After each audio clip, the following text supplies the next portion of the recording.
What's up, YouTube? Today I thought we would do a little bit of a different video, and with the recent news that Game Informer magazine is going to cease to exist, I thought we would take a retrospective look at the very first issue of Game Informer and talk a little bit about the history of how Game Informer magazine came to be and how it lasted so long, really, in this industry that has swallowed up so many game magazines over the years. As a big game magazine collector of especially the 90s period, I really like the early issues of Game Informer and really seeing it grow over time to become a well-respected magazine over really the decade of the 90s and then growing into something completely different down the road, but we'll get to that. Before we look at issue 1, I thought we would talk about the history of how Game Informer magazine came to be and what the parent company was of that relationship. So long before GameStop owned Game Informer and really used it as their in-house brand, Game Informer was a part of Funco Incorporated, and not FuncoLand, Funco. So this was actually the parent company that launched the brand of Game Informer, and Funco was primarily a mail order catalog. So this is an example of one of their catalogs from 1992. And this is primarily how many people came to buy and how the company grew so much was they would go through listings of games. Not only would they buy games, but they would also be able to trade them in through mail order. So whenever you looked at prices in one of these, it would give you the price that they would buy the game for if you were to sell it to them, and then the price they would sell it for used. So you had all that information at your fingertips. If you had some old NES games that you were tired of, you could trade them in through mail order. You could use them as a store credit and buy other games that they had in their very large warehouse inventory. So Funco ultimately started out of a garage. A guy, Dave Pomager, you're going to see him here again in a moment, started the business selling flea markets, things like that, having games out of his garage, and ultimately decided to grow this mail order business that led to these catalogs. You also might have seen these listings in many other magazines. So they advertised in your EGMs and Game Pros and things like that, and you would see smaller versions of these lists where they would feature select titles that you could buy through mail order for that. Whenever you would get these catalogs in the mail, though, they also would give you information about how to mail order. And then this was an issue where they talked about some of their retail stores that were now starting to sprout up. These were some of the early locations, and ultimately Funco Incorporated became FuncoLand whenever you were talking about the actual retail locations. So really it was a two-pronged business. You could order games from the mail order catalog, or you could visit a retail store and buy, sell, trade used video games, which at the time was a pretty novel concept, especially for a chain-type location. So the company really started in the late 80s with the mail order concept, and then you started to see the FuncoLands popping up in the very early 90s, especially in their home market of Eden Prairie, Minnesota, or the Minneapolis area. That's really where the company got its start. So really, once you saw the growth of the mail order business, you saw the catalogs that they were mailing out, I think the light bulb went off like, well, why don't we use this to advertise some of the games and also feature reviews and coverage of upcoming releases? Novel concept, and it matched up well to their business, and ultimately Game Informer was born. So this is issue 1, and it was not a monthly magazine at this point. It was not even a bi-monthly magazine. At this point, it was really just a quarterly issue. So this was labeled as the fall issue for 1991. Really timeless cover. You have a nice issue or appearance of Sonic on the cover, which I think is a good fit. Kind of, classic character, and it wasn't just some one-off weird title that most people wouldn't even remember. So made for a good first issue. This first issue, I will say, is incredibly thin. There is not a whole lot of coverage in here to go over. It was really just sprouting the seeds of how do we make a magazine out of this business to complement our mail order and now budding retail locations that we are starting to open up. So whenever you get into this first issue, you're going to see this is 1991, as we said, and it was kind of peak NES and also Sega Genesis, and then Super Nintendo was right around the corner. So as you go into the magazine, you see this great intro page, and you can see what Funco, the Incorporated, looked like in Minnesota at the time. So this is a picture of all the employees that worked at the mail order business and even some of the retail sites early in the Funco history, which is really cool to see. You will see this introductory letter is actually signed by David Pomager, who was the president of FuncoLand, and ultimately who sold the company later down the road in the later 90s to GameStop, which really became where Funco went into from there. But you have this great introductory letter, just a nice kickoff to this new venture, and I think a great introduction to where the magazine's going to go. Next page is nothing really crazy. You have an ad for some gimmicky light for the original Game Boy. These were very popular at its time. I don't remember the Illuminator being a very popular one, but maybe it was at that moment in 1991. And then we flip into the next page, and debut issues are interesting because, you know, you really see things like letters to the editor whenever you get into later issues. You don't have that content when you're first starting off a magazine, so this one is really just going over some background information. So here we have just the initial staff that launched the magazine. These were all Funco employees, so I think many of them were moonlighting or doing double duty in addition to retail or warehouse duties. The original editor of the magazine was Elizabeth Olsen, or Beth Olsen. You'll see her referred to in many of the early issues. But as you go down the role here, when you get into the video game consultants, these are primarily the people that would be reviewing the magazines, or reviewing games in the magazine down the road. And a very notable name in the history of Game Informer is Andy McNamara, who was with the magazine, I think, up until about a year or two ago. By far the longest tenure of any staff member, and I know he was editor-in-chief of the magazine for a very long time. So you do see a little bit of history there.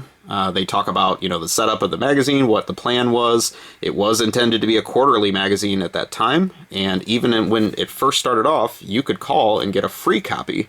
So I think it was really a way to bolster the mail order business, drive some additional traffic to that, and then also have something to display in the retail stores. As they went down the line later years, obviously subscriptions came along, and they would typically sell a 6-month subscription to the magazine in the stores, or through the mail order, and you would get 6 issues for about $10. So it was a pretty good deal. What I thought was kind of cool about this issue is that it goes over just some guidelines about the mail order business, how to buy games, sell games, return games, what the policies are, all that kind of stuff. But then you can even see the roster of the retail stores at this point in fall 91, and it was very small. These are all Minneapolis area suburbs type locations, so they hadn't even grown outside of the home state of Minnesota at that point. So then we get into just some introductory news. We have some information about the Game Genie, and then of course we have an advertorial for cleaning kits, which was a huge thing at FuncoLand and also Funco Mail Order. They really did want you to clean your games because they knew that the games would be in better condition when you wanted to trade them in, and they also knew that when games work, especially when you're buying used games, people are happy with those and they're not upset to want to return them. So kind of was a win-win for the company. Also, the cleaning kits were high-profit items, and so therefore there was a little bit of information about the importance of cleaning your games, which you would see very frequently in Game Informer magazine. We get into this interesting half-page ad at the bottom here about this weird little seat that is compatible with Nintendo and Genesis. I don't know if this thing ever actually came out. I've seen this ad before, and it's very odd, but I don't think it actually released. I think it's one of those just dead-on-arrival pieces of hardware.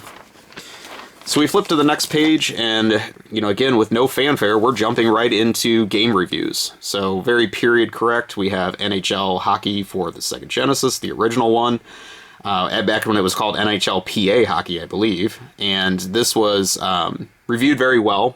Got, you know, kind of the similar format they used over the years. You had typically 2 or 3 writers reviewing for each game, so Andy actually did put in his comments on this one. And then you also had Rick, the Video Ranger.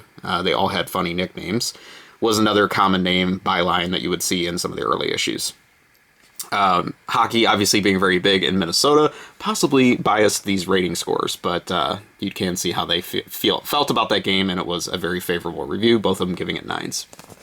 So then we go to the next page, and we are right back to ads. We have an ad for Docs, which was a accessory maker at the time, and you have their cleaning kits, of course, featured right up at the top and center. Cleaning kits, the brands that FuncoLand sold evolved over time, but this was the initial one that they used to sell in the early 90s. So you'd see the Docs Fix a System or Fix a Game kits for either your system or your games to clean those. And a couple other accessories, but nothing too crazy. You have this very small letter from the editor from Elizabeth or Beth, and she would just kind of give you a little bit of a lowdown on what the interview or the review criteria was and how they would rate the games and score them. And then you also had just little tips worked in throughout the magazine. So in this case, they were featuring Sonic to cover those.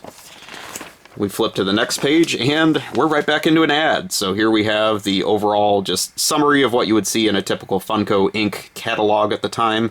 And again, it has all the sell prices and buy prices for Nintendo and Game Boy games in this very early issue. So nothing too crazy there. We flip to the next page, and now we're back to another review. This one is for Decap Attack, which was an early Genesis game. Not really one of my favorites, but one I do have in my collection. And again, just you have the two writers giving their take on it. This one was a little bit more lukewarm, but still pretty favorable overall. We flip to the next page, where right back to another ad for Funco Inc., and this is the Sega Genesis price list, which you can see this one's a little bit smaller than what you saw for the NES. Genesis still being kind of early at this point, and, with the prices for that. What I found very interesting about this with the early days of Funco, though, is that they weren't afraid of the high-end games, because we even have Neo Geo prices for buying used and selling games. I really wonder how much of this inventory was even in the Funco stores, but it is kind of cool that they would buy, sell, and trade even the Neo Geo stuff. And then, of course, you have some Game Gear releases when the system was very new, so just a few games were featured on that. So we'll flip to the next page here, and we have another review. This one is for Micro Machines on the NES, which is quite a good title in my opinion. I've always liked this game. Got rehashed on many other consoles, but the NES version was kind of where it got its start for the home consoles. And this one, again, kind of mixed. One of them gave it a 7, one of them gave it an 8. So far, Rick and Andy are the only two reviewing the games in this issue, but you will see that grow in the coming issues. And then again, we just have a little tip that's built into here. Then we go to the next page, and it's an ad. And this one was kind of odd to me whenever I was looking at it. This isn't one I remember seeing in other issues, but this was one of those companies that would sell you like band t-shirts, posters, head shop memorabilia type stuff. I don't really know what this had to do with Funco, other than the company was headquartered in Hopkins, Minnesota, so maybe they were related. If so, news to me. But you could get your VHS rock videos and things like that for Megadeth and Warrant and all that good stuff, which is kind of funny. MC Hammer even is on there too. So we flip to the next page, and we're almost done. So we have just what the order form would look like. So if you went through those lists of all the games in there and you saw something you liked, you could rip out one of these order forms and mail it in with your COD or Discover card information, or maybe they would even take a check, I'm not sure. But you would send that in, and then they would mail your games. You also would find that they didn't always have all the games in stock. It was just a list of everything that existed, so you didn't really know until after you sent your money away if you were going to get it. And that's why they would encourage you to pick alternate releases as well. So we go to the next page, and we have yet another ad. And this is one that you would see very common in all the magazines of the era. It was these scamtastic sweepstakes where it was like, win the ultimate gaming setup, and it would evolve over time as far as what the ultimate gaming setup included, but at this point at least you were getting a Neo Geo out of it, so that's kind of cool. But you had to do this silly crossword puzzle, mail off, and it wasn't just like a free sweepstakes. You had to spend money to enter the sweepstakes, so that's why I said it was kind of a scam. I never heard of anybody actually winning anything like this, but you can correct me if you're aware of anybody that actually did win the ultimate gaming setup. And then we flip to the back, and that's basically it. You've got an ad for Micro Machines, so very complimentary that is in there because obviously they covered the game in the issue. Very humble beginnings. Like I said, there is not a whole lot of content in issue 1. This one is pretty pricey now. I got this a long time ago with a lot of the early Game Informers. And I do have intentions to collect all of the 90s Game Informer issues. I'm only missing about 7 or 8, I think, at this point. I'm not by any means going for a full set of Game Informer. I think there are well over 300 issues with the total. It's just too much once you get into the later days. But I can speak to the history, at least of the mid to late 90s. So I did work for FuncoLand in the late 90s, and we were highly incentivized to sell subscriptions to Game Informer in the store. I believed in it, though. I thought it was a good deal for the customer. If they bought used games, they would get 10% off used titles for 6 months, along with 6 months of Game Informer. I always liked the magazine. I could talk it up easily in the store, show the customers the value it had, and just really talk about some of the benefits of just the things that it provided versus having to go to the newsstand and get a magazine elsewhere. So I do think the history of Game Informer is pretty cool. I also think it's gotten lost in the shuffle. GameStop bought out Funco Inc. and David Pomage directly in the late 90s, and then you really saw the evolution of the FuncoLand stores change very quickly. They did convert many of the FuncoLands to GameStops or any of their other branding, but some of them stayed as FuncoLands for a while. But really, the internal operation of the store became all GameStop systems. And really, the one thing it felt like that they kept from the buyout was Game Informer, and it's kind of amazing to see that it stuck it out this long, all the way to 2024. So really nice history that the magazine made it, 33 years, I guess it was, which is kind of crazy to think about.